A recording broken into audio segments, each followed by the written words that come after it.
हेमंत ऋतु का आगमन हुआ। भगवान सुखदेव वर्णन कर रहे हैं, हेमंते प्रथमे मासी नंद ब्रज कुमारिकाः चेरुर्हविष्यं भुंजाना कात्यायन्यर्चन व्रतम।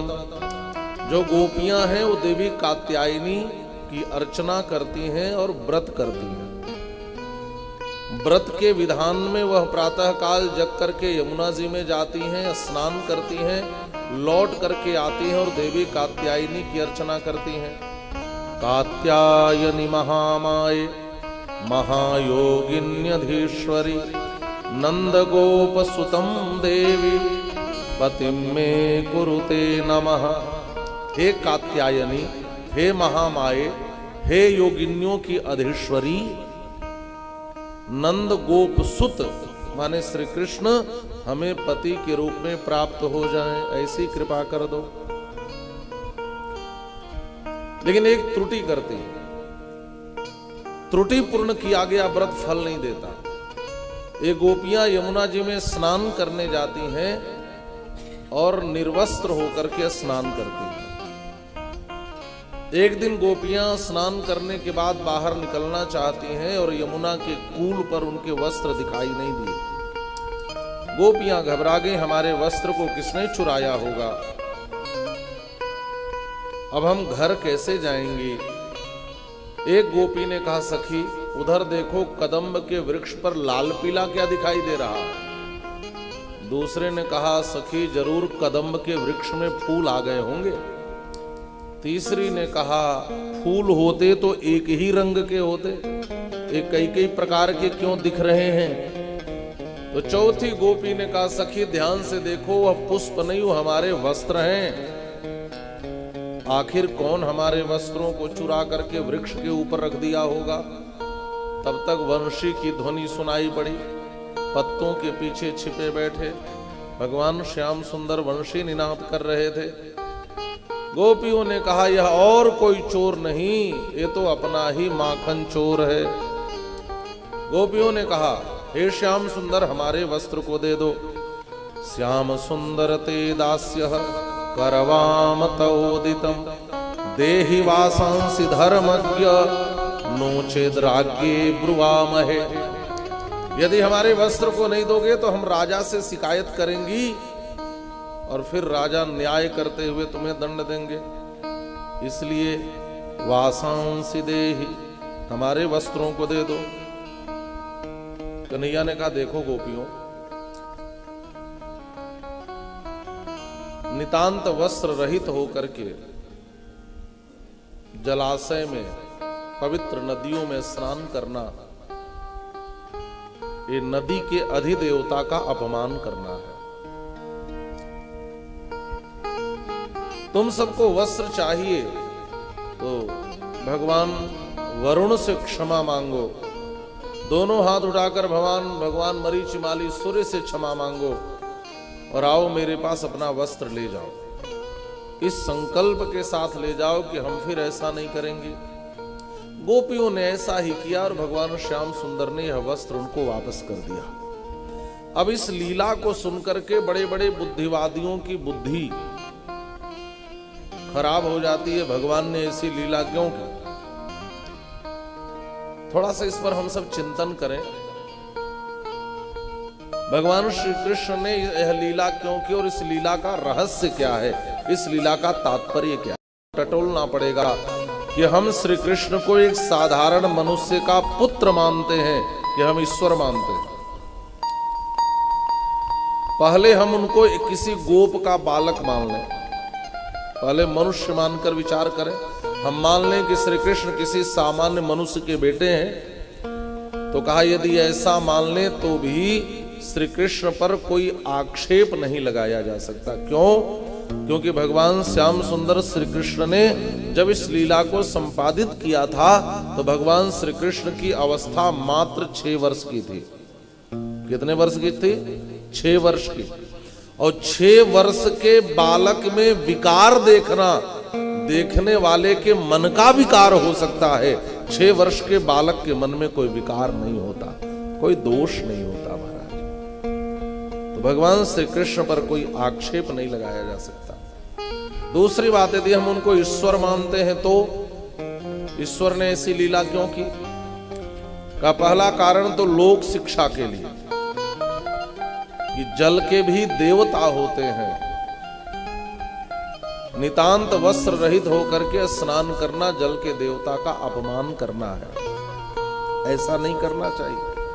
इस लोक शिक्षा के लिए भगवान श्याम सुंदर ने इस लीला को संपादित किया। दूसरा कारण यह है कि जब हम कोई व्रत करें और उस व्रत में त्रुटि हो तो व्रत का फल नहीं मिलता। ये गोपियां मुझे पाने के लिए व्रत कर रही हैं और व्रत में त्रुटि है तो मैं प्राप्त कैसे होऊंगा? तो हमें इनकी त्रुटियों को दूर करना चाहिए, त्रुटियों का समन करना चाहिए, इसलिए भगवान ने इस लीला को संपादित किया।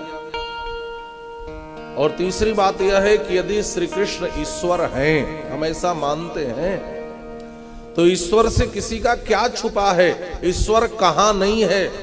हरि व्यापक सर्वत्र समाना सर्वम विष्णुमयम जगत ईशावास्यमिदं सर्वम। परमात्मा तो हर जगह है, वो जल के भीतर भी है, जल के बाहर भी है, हमारे भीतर भी है, हमारे बाहर भी है, वो तो सर्वव्यापक है। तो ईश्वर को लेकर के मन में कोई प्रश्न उठाना यह भी मन का दोष हो सकता है। अब प्रश्न उठता है कि भगवान ने यह लीला क्यों संपादित की? ध्यान से सुनेंगे। जीवात्मा और परमात्मा के मिलन में दो चीजों का व्यवधान माना जाता है। आध्यात्मिक पक्ष से यह गोपियां श्री कृष्ण से रास में मिलेंगी, श्री कृष्ण से मिलन करना चाहती हैं। श्री कृष्ण है ईश्वर और गोपियां हैं जीवात्मा। लेकिन जीवात्मा और परमात्मा के मिलन में दो व्यवधान हैं। एक को विक्षेप कहते हैं, दूसरे को आवरण कहते हैं। विक्षेप माने मन की चंचलता और आवरण माने माया का पर्दा। जब तक ये दोनों व्यवधान नहीं मिटते तब तक जीवात्मा और परमात्मा का मिलन नहीं होता। जब तक हम अपने को शरीर मानते रहेंगे तब तक हम परमात्मा के योग्य नहीं होते। जब तक हम देह भाव से ऊपर नहीं उठेंगे तब तक हम परमात्मा से मिलने के योग्य नहीं होते। जब तक हम देह के धरातल पर जीते रहते हैं तब तक हम प्रेम की उस उच्चतम स्थिति को समझ नहीं पाते। इसीलिए स्वामी श्री हरिदास जी महाराज का नाम आप लोगों ने सुना होगा, और नहीं तो निधिवन तो दर्शन करने गए ही होंगे।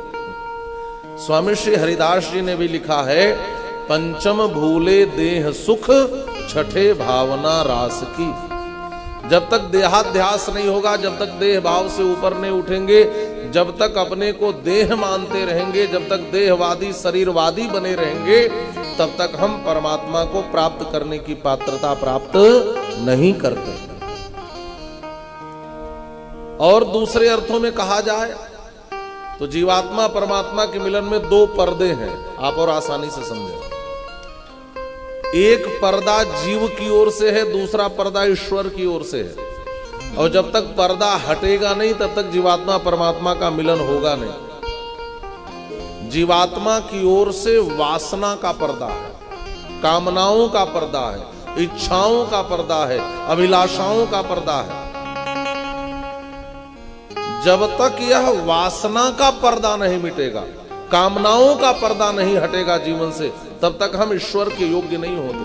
और दूसरा पर्दा है माया का।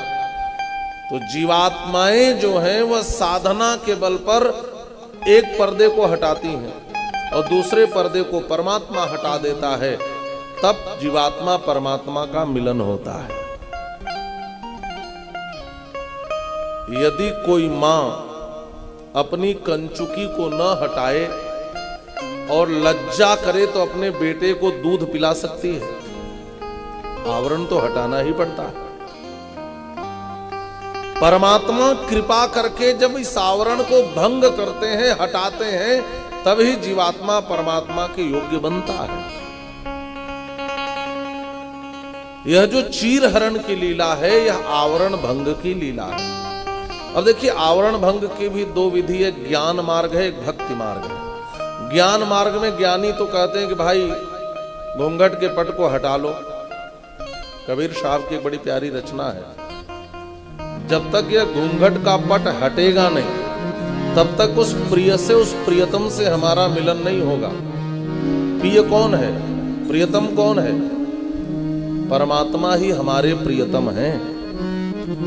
और जब तक यह घूंघट का पट नहीं हटाओगे, जब तक यह माया का पर्दा नहीं हटाओगे, तब तक अपने उस प्रियतम से मिलना संभव नहीं है।